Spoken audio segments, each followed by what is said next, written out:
ನೀವು ಸಿಎಂ ಪಟ್ಟದಿಂದ ಕೆಳಗೆ ಇಳಿಯಬಾರದು. ವಲಸಿಗರಿಂದ BS ಯಡಿಯೂರಪ್ಪನ ಮೇಲೆ ಭಾರಿ ಒತ್ತಡ ಹಾಕ್ತಿದ್ದಾರಂತೆ. ಬೇಕಾದ್ರೆ ಸ್ಪೆಷಲ್ ಫ್ಲೈಟ್ನಲ್ಲಿ ದೆಹಲಿಗೆ ಹೋಗೋಣ ನಾವೆಲ್ಲರೂ ಕೂಡ, ನೀವು ಮಾತ್ರ ಸಿಎಂ ಇಂದ ಕೆಳಗೆ ಇಳಿಬಿಡಿ ಅಂತ ಅವರೆಲ್ಲರೂ ಹೇಳ್ತಿದ್ದಾರಂತೆ. Breaking news.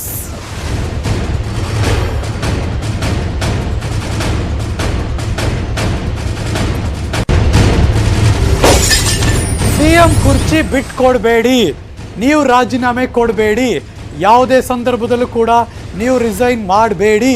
ಬೇಕಾದ್ರೆ ನಾವೆಲ್ಲರೂ ದೆಹಲಿಗೆ ಹೋಗೋಣ ಸ್ಪೆಷಲ್ ಫ್ಲೈಟ್ ಹಾಕೊಂಡು, ಅಲ್ಲೋಗಿ ಮಾತಾಡೋಣ ಅಂತ ಡಾಕ್ಟರ್ ಸುಧಾಕರ್ ಅವರು ಹೇಳಿದ್ದಾರೆ ಅಂತ ಒಂದು ಸಿಕ್ಕಿರೋ ಮಾಹಿತಿ. ಸುಧಾಕರ್ ಅವರ ಮಾತಿಗೆ ಉಳಿದ ವಲಸಿಗರು ಕೂಡ ಸಚಿವರು ವಿರೋಧ ವ್ಯಕ್ತಪಡಿಸಿದ್ದಾರಂತೆ. ಏನಪ್ಪ ಅರ್ಥನೇ ಆಗ್ತಿದೆ, ಅಲ್ಲೆಲ್ಲ ಮಿಸ್ ಹೊಡಿತಾ ಇದೆ. ಈಗ ಲಾಬಿ ಮಾಡೋದು ಸರಿಯಲ್ಲ ಅಂತ ಸಚಿವರು ಹೇಳ್ತಿದ್ದಾರಂತೆ. ಮಾಧ್ಯಮಗಳಲ್ಲೂ ಕೂಡ ತಪ್ಪು ಸಂದೇಶ ಹೋಗ್ಬಿಡುತ್ತೆ. ಹೈಕಮಾಂಡ್ ನಾಯಕರು ನಮ್ಮನ್ನು ಕೈ ಬಿಡಲ್ಲ, ಸ್ಪೆಷಲ್ ಫ್ಲೈಟಲ್ಲಿ ಹೋಗೋದು ಸರಿಯಲ್ಲ ಅಂತ ವಲಸಿಗರು ಬೇಡ, ಇದು ಹೋಗೋದು ಬೇಡ ಅಂತ ಅವರು. ಸುಧಾಕರ್ ಅವರು ಹೋಗೋಣ, ಅಲ್ಲಿ ಮಾತಾಡೋಣ, ಏನೇ ಆದರೂ ರಿಸೈನ್ ಮಾಡಬೇಡಿ ಸರ್ ನೀವು ಅಂತ ಇವರು. ಸೊ ಒಟ್ಟಿನಲ್ಲಿ ಹಲವಾರು ಬೆಳವಣಿಗೆಗಳು ನಡೀತಾ ಇದೆ. ಅವರ ಪಾಳೆಯದಲ್ಲಿ, ವಿರೋಧಿ ಪಾಳೆಯದಲ್ಲಿ, ಅವರನ್ನು ನೆಚ್ಕೊಂಡು ಬಂದಿರುವ ವಲಸಿಗ ಪಾಳೆಯದಲ್ಲಿ, ಎಲ್ಲ ಕಡೆಯಿಂದ ಎಲ್ಲರೂ, ಜೊತೆಗೆ ಅವರ ಸಂಪುಟ ಸಹೋದ್ಯೋಗಿಗಳಲ್ಲಿ ನಮಗೆ ಬೇಕು ಆ ಸ್ಥಾನ ಅನ್ನುವುದರಲ್ಲಿ, ಸ್ಥಾನವನ್ನು ಉಳಿಸಿಕೊಳ್ಳುವುದರಲ್ಲಿ 360 ಡಿಗ್ರಿ ಎಲ್ಲ ಕಡೆ ಆಯಾಮ ಪ್ರಯತ್ನಗಳು ನಡೀತಾ ಇದೆ ಅಂತ ಸಿಕ್ಕಿರೋ ಮಾಹಿತಿಗಳು.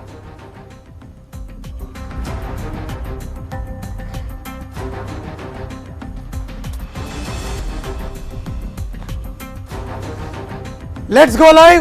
ಈ ಎಲ್ಲ ಬೆಳವಣಿಗೆಗಳ ಬಗ್ಗೆ ನನ್ನ ಸಹೋದ್ಯೋಗಿ political bureau chief Chidananda Patel ನೇರ ಸಂಪರ್ಕದಲ್ಲಿ ಜಾಯಿನ್ ಆಗ್ತಿದ್ದಾರೆ. ವೆರಿ ಗುಡ್ ಮಾರ್ನಿಂಗ್ ಪಟೇಲ್ರೇ. ಹಲವಾರು ಬೆಳವಣಿಗೆ. ನಿನ್ನೆ ಯಡಿಯೂರಪ್ಪನವರು ಹೇಳಿದಷ್ಟು ಈಸಿ ಅಲ್ಲ ಅಂತ ಅನಿಸ್ತಾ ಇದೆ. ಇನ್ನು ನಾನು ಆರಾಮಾಗಿರ್ತೀನಿ, ಬರೀ ಪಕ್ಷ ಚಟುವಟಿಕೆಯಲ್ಲಿ ಮಾತ್ರ ಭಾಗವಹಿಸ್ತೀನಿ, ಏನು ಹೇಳ್ತಾರೋ ಅದನ್ನು ಕೇಳ್ತೀನಿ ಅಂತಿದ್ರು. ಆದರೆ ಈಗ ಸಿಚುವೇಶನ್ ಹಾಗಿಲ್ಲ. ಮೇ ಬಿ ಇನ್ನೊಂದು 72 ಗಂಟೆ 48 ಗಂಟೆಯಲ್ಲಿ ಏನು ಬೇಕಾದರೂ ಆಗ್ಬೋದಾ, ಎಕ್ಸ್ಪೆಕ್ಟ್ ಮಾಡ್ಬೋದಾ ನಾವು? ಹರೀಶ್ ನಾಗರಾಜ್, ಮುಖ್ಯಮಂತ್ರಿ BS ಯಡಿಯೂರಪ್ಪನವರು ಇದೀಗ ಅಲ್ಲಿಲ್ಲದ ಹಾವಿನಂತೆ ಆಗಿರುವಂಥದ್ದು. ಬಿಜೆಪಿ ಹೈಕಮಾಂಡ್ ಸೂಚನೆ ಮೇರೆಗೆ ಇದೀಗ ಅವರು ಎಲ್ಲವೂ ಕೂಡ ನಿಂತಿರುವಂಥದ್ದು. ಹಾಗಾಗಿ ನಿನ್ನೆ ಮುಖ್ಯಮಂತ್ರಿ BS ಯಡಿಯೂರಪ್ಪನವರು ಕ್ಯಾಬಿನೆಟ್ ಸಭೆ ಮುಗಿದ ಬಳಿಕ ತಮ್ಮ ಕೊಠಡಿಯಲ್ಲಿ ಸುಮಾರು 1 ಗಂಟೆಗೂ ಹೆಚ್ಚು ಸಮಯ ಕಾಲವನ್ನು ಕಳೆದರು. ಆ ಸಂದರ್ಭದಲ್ಲಿ ವಲಸಿಗ ಸಚಿವರು ಆಗಮಿಸಿದರು.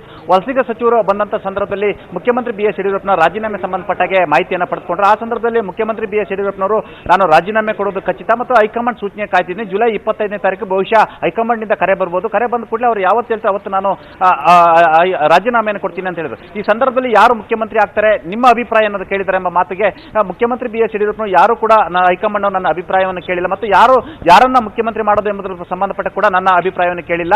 ಅಲ್ಲದೆ ಈ ಸಂದರ್ಭದಲ್ಲಿ ಮುರುಗೇಶ್ ನಿರಾಣಿ ಅವರ ಹೆಸರು ಕೇಳಿ ಬರ್ತಿದೆಯಲ್ಲ, ರೇಸ್ನಲ್ಲಿ ಇದೆಯಲ್ಲ ಎಂಬ ಮಾತನ್ನು ಕೂಡ ವಲಸಿಗರು ಹೇಳ್ತಾರೆ. ಆ ಸಂದರ್ಭದಲ್ಲಿ ನೀವು ಕೂಡಲೇ ಹೈಕಮಾಂಡ್ನ ಭೇಟಿ ಮಾಡಬೇಕು, ಸ್ಪೆಷಲ್ ಫ್ಲೈಟ್ ಮಾಡ್ಕೊಂಡು ಹೋಗಿ, ಮತ್ತು ಇವಾಗ ಪಾರ್ಲಿಮೆಂಟ್ ನಡೀತಿರೋದ್ರಿಂದ ಅಮಿತ್ ಶಾ ಮತ್ತು ನಡ್ಡಾ ಎಲ್ಲರೂ ಕೂಡ ಸಿಗ್ತಾರೆ. ಹಾಗಾಗಿ ಅಲ್ಲಿ ನೀವು ಮುಖ್ಯಮಂತ್ರಿ BS ಯಡಿಯೂರಪ್ಪನವರ ಅಭಿಪ್ರಾಯವನ್ನು ಕೇಳಿ ಮತ್ತು ಅವರು ಯಾರನ್ನು ಹೇಳ್ತಾರೆ ಅವ್ರನ್ನ ಮುಖ್ಯಮಂತ್ರಿ ಮಾಡಿ, ಮತ್ತು ನಿರಾಣಿಯವರನ್ನ ಯಾವುದೇ ಕಾರಣಕ್ಕೂ ಮುಖ್ಯಮಂತ್ರಿ ಮಾಡಬೇಡಿ, ಇದರಿಂದ ಪಕ್ಷ ಸಂಘಟನೆ ಕಷ್ಟ ಆಗುತ್ತೆ ಅಂತೇಳಿ ಮನವಿ ಮಾಡ್ಕೊಳ್ಳಿ ಅಂತೇಳಿ ವಲಸಿಗ ಸಚಿವರಿಗೆ ಸ್ವತಃ ಮುಖ್ಯಮಂತ್ರಿ BS ಯಡಿಯೂರಪ್ಪನವರು ನಿನ್ನೆ ಸೂಚನೆಯನ್ನು ಕೊಟ್ಟಿದ್ದಾರೆ.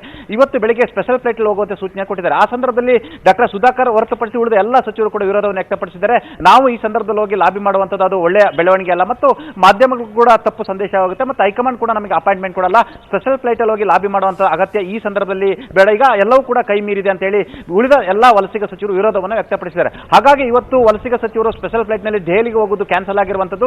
ಡಾಕ್ಟರ್ ಸುಧಾಕರ್ ಅವರು ನಾವೆಲ್ಲರೂ ರೆಡಿ ಇದೀವಿ ಎಂಬ ಮಾತನ್ನು ಹೇಳಿದ್ರು. ಆದರೆ ಉಳಿದ ಸಚಿವರುಗಳು ವಿರೋಧವನ್ನು ವ್ಯಕ್ತಪಡಿಸಿದ್ದಾರೆ. ಒಟ್ಟಾರೆ ಮುಖ್ಯಮಂತ್ರಿ BS ಯಡಿಯೂರಪ್ಪನ ಕೊನೆ ಗಳಿಗೆಯಲ್ಲಿ ವಲಸಿಗ ಸಚಿವರ ಮುಖಾಂತರ ಲಾಬಿ ಮಾಡಿಸಲಿಕ್ಕೆ ಪ್ರಯತ್ನವನ್ನು ಮಾಡಿದ್ರೆ ಎಂಬ ಅನುಮಾನ ಕೂಡ ಕಾಡ್ತಿರುವಂತದ್ದು. ಯಾಕಂತ ಹೇಳಿದ್ರೆ ಸ್ಪೆಷಲ್ ಫ್ಲೈಟ್ ಮಾಡಿ ನೀವು ದೆಹಲಿಗೆ ಹೋಗಿ ಪಾರ್ಲಿಮೆಂಟ್ ಸೆಷನ್ ನಡೀತಿರೋದ್ರಿಂದ JP ನಡ್ಡಾ ಮತ್ತು ಅಮಿತ್ ಶಾ ಸಿಗ್ತಾರೆ, ಅಲ್ಲಿ ಒತ್ತಡವನ್ನು ಹಾಕಿ ಎಂಬ ಒಂದು ಮಾತನ್ನು ಹೇಳಿದ್ರು. ಆದರೆ ಯಾವ ಸಚಿವರು ಕೂಡ ಒಪ್ಪಿಗೆಯನ್ನು ಕೊಟ್ಟಿಲ್ಲ. ಸರಿ, ಒಂದು ವಲಸಿಗ ಯಾರಿದ್ದಾರೆ, ಶಾಸಕರು ಯಾರಿದ್ದಾರೆ ಅಥವಾ ಸಚಿವರು ಯಾರಾಗಿದ್ದಾರೆ ಅವರೆಲ್ಲರ ಟೆನ್ಷನ್ ಒಂದು ಕಡೆ. ಇನ್ನೊಂದು ಕಡೆ ಏನಿದು ಈಶ್ವರಪ್ಪನವರ ನಡೆ ಏನು, ಅಶೋಕ್ ಅವರ ನಡೆ ಏನಿದು? ಹರೀಶ್ ನಾಗರಾಜ್, KS ಈಶ್ವರಪ್ಪನವರು ಹೊಸ ಮುಖ್ಯಮಂತ್ರಿ ಆದರೆ ಹಿರಿಯ ಸಚಿವರನ್ನ ಕೈ ಬಿಡೋದು ಖಚಿತ ಎಂಬ ಮಾತು ಕೂಡ ಕೇಳಿ ಬಂದಿರುವಂಥದ್ದು. ಯಾಕಂತ ಹೇಳಿದ್ರೆ ಮೊನ್ನೆ ರಿಲೀಸ್ ಆದಂತ ಲೀಕ್ ಆದಂತ ನಳಿನ್ ಕುಮಾರ್ ಕಟೀಲ್ ರವರದು ಎನ್ನಲಾದ ಆಡಿಯೋದಲ್ಲಿ ಕೂಡ KS ಈಶ್ವರಪ್ಪನವರು ಮತ್ತು ಜಗದೀಶ್ ಶೆಟ್ಟರ್ ಅಂತ ಹಿರಿಯ ಸಚಿವರನ್ನ ಕೈ ಬಿಡ್ತಾರೆ ಎಂಬ ಮಾತು ಕೂಡ ಕೇಳಿ ಬಂದಿತ್ತು. ಹಾಗಾಗಿ ಆತಂಕದಲ್ಲಿರುವಂತಹ KS ಈಶ್ವರಪ್ಪರು ತಮ್ಮದೇ ಜಾತಿಯ ನಾಯಕರುಗಳನ್ನ, OBC ನಾಯಕರುಗಳ ಮುಖಾಂತರ ಇದೀಗ ಪ್ರೆಸ್ ಮೀಟ್ಗಳನ್ನ ಮಾಡಿಸಲಿಕ್ಕೆ ಆರಂಭಿಸಿದ್ದಾರೆ. ಆ ಮುಖಾಂತರ ಹೈಕಮಾಂಡ್ಗೆ ಪರೋಕ್ಷವಾಗಿ ಒತ್ತಡವನ್ನು ಹೇರಲಿಕ್ಕೆ ತೀರ್ಮಾನ ಮಾಡಿದ್ದಾರೆ. ಒಂದ್ ಕಡೆ ಸಂಗೊಳ್ಳಿ ರಾಯಣ್ಣ ಬ್ರಿಗೇಡ್ ಹೆಸರಿನಲ್ಲಿ ಮತ್ತೆ ಆಕ್ಟಿವ್ ಆಗಿರ್ತಕ್ಕಂಥ ಈಶ್ವರಪ್ಪನವರು ಸಂಗೊಳ್ಳಿ ಬ್ರಿಗೇಡ್ ನಾಯಕರ ಹೆಸರಿನಲ್ಲಿ ಈಶ್ವರಪ್ಪರನ್ನ ಕೈ ಬಿಡಬಾರ್ದು ಮತ್ತು ಈಶ್ವರಪ್ಪರನ್ನ ಮುಖ್ಯಮಂತ್ರಿ ಮಾಡಬೇಕಂತೇಳಿ ಒತ್ತಡವನ್ನು ಹಾಕ್ತಿದ್ದಾರೆ. ಇನ್ನು ಮುಕುಡಪ್ಪ ಮತ್ತು ಇತರ ನಾಯಕರಿಂದ ಪತ್ರಿಕಾಗೋಷ್ಠಿಯನ್ನು ನಡೆಸಲಿಕ್ಕೆ ಸೂಚನೆ ಕೊಟ್ಟಿರುವಂತಹ KS ಈಶ್ವರಪ್ಪ ಅವ್ರ ಮುಖಾಂತರಲ್ಲೂ ಕೂಡ ಮುಂದಿನ ಮುಖ್ಯಮಂತ್ರಿ OBC ಒಬ್ಬರನ್ನ ಮಾಡಿ ಮತ್ತು ಈಶ್ವರಪ್ಪರನ್ನ ಮಾಡಿ ಮತ್ತು ಈಶ್ವರಪ್ಪರನ್ನ ಸಂಪುಟದಿಂದ ಕೈ ಬಿಡಬಾರ್ದು ಅಂತೇಳಿ ಒತ್ತಡವನ್ನು ಹಾಕ್ತಿದ್ದಾರೆ.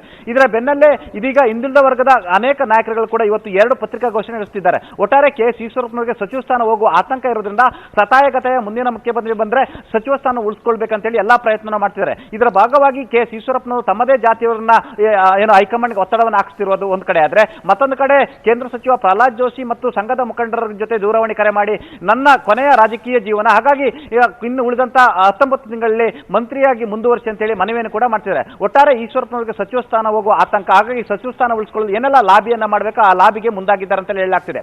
ಇದರ ಬೆನ್ನಲ್ಲೇ ಹರೀಶ್ ನಾಗರಾಜ್, ಅಶೋಕ್ ಕೂಡ ಮುಖ್ಯಮಂತ್ರಿ ಆಗುವ ಕನಸು ಚಿಗುರೊಡೆದಿರುವಂತದ್ದು. ಹಾಗಾಗಿ ನಿನ್ನೆ ಪ್ರಹ್ಲಾದ್ ಜೋಶಿ ಅವರಿಗೆ ಮುಖ್ಯಮಂತ್ರಿಗಳ ಕಚೇರಿಯಲ್ಲಿ ಕರೆ ಮಾಡಿದಂತ ಅಶೋಕ್ ರವರು ಪ್ರಹ್ಲಾದ್ ಜೋಶಿಗೆ ಸಿಎಂ ರೇಸ್ ನಲ್ಲಿ ಯಾರೆಲ್ಲ ಇದ್ದಾರೆ ಅಂತ ಹೇಳಿ ಮಾಹಿತಿಯನ್ನು ಕೇಳಿದ್ದಾರೆ. ಆ ಸಂದರ್ಭದಲ್ಲಿ ಕೇಂದ್ರ ಸಚಿವ ಪ್ರಹ್ಲಾದ್ ಜೋಶಿ ಅವರು ಯಾರು ಕೂಡ ಸದ್ಯಕ್ಕೆ ಈಗ ರೇಸ್ ನಲ್ಲಿ ಇಲ್ಲ, ಆದ್ರೆ ಇನ್ನೂ ಹೈಕಮಾಂಡ್ ಯಾರೆಂದು ತೀರ್ಮಾನವನ್ನು ಮಾಡಿಲ್ಲ ಎಂಬ ಮಾತನ್ನು ಹೇಳ್ತಾರೆ. ಇದೇ ಸಂದರ್ಭದಲ್ಲಿ ನನಗೆ ಕೇಂದ್ರ ನಾಯಕರ ಅಪಾಯಿಂಟ್ಮೆಂಟ್ ಅನ್ನು ಕೊಡಿಸ್ತೀರಾ ಅಂತ ಹೇಳಿ ಮನವಿಯನ್ನು ಮಾಡಿದ್ದಾರೆ. ಈ ಸಂದರ್ಭದಲ್ಲಿ ಪ್ರಹ್ಲಾದ್ ಜೋಶಿ ಅವರ ಬಳಿ JP ನಡ್ಡಾ ಮತ್ತು ಅಮಿತ್ ಶಾ ಅವರ ಅಪಾಯಿಂಟ್ಮೆಂಟ್ ಅನ್ನು ಕೊಡಿಸಿ ಅಂತ ಹೇಳಿ ಮನವಿಯನ್ನು ಕೂಡ ಮಾಡ್ಕೊಂಡಿದ್ದಾರೆ. ಇದರ ಬೆನ್ನಲ್ಲೇ CT ರವಿಗೂ ಕರೆ ಮಾಡಿದಂತ ಅಶೋಕ್ ಅವರು CT ರವಿ ಬಳಿ ಕೂಡ ಯಾರ ಹೆಸರು ಮುಖ್ಯಮಂತ್ರಿ ಹುದ್ದೆಗೆ ಓಡ್ತಿದೆ ಅಂತ ಹೇಳಿ ಮಾಹಿತಿಯನ್ನು ಪಡೆದಿದ್ದಾರೆ. CT ರವಿ ಕೂಡ ಸದ್ಯಕ್ಕೆ ಯಾರ ಹೆಸರು ಓಡ್ತಾ ಇಲ್ಲ, ಹೈಕಮಾಂಡ್ ಅದನ್ನ ಗುಟ್ಟಾಗಿ ಇಟ್ಟಿರುವಂತದ್ದು.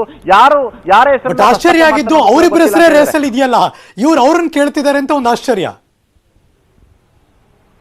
ಸದ್ಯ ಪ್ರಹ್ಲಾದ್ ಜೋಶಿ ಅವರು ಕೇಂದ್ರ ಗಣಿ ಸಚಿವರಾಗಿದ್ದಾರೆ, ಸಂಸದೀಯ ಸಚಿವರಾಗಿದ್ದಾರೆ, ಉತ್ತಮ ಕಾರ್ಯನಿರ್ವಹಣೆ ಮಾಡ್ತಿದ್ದಾರೆ.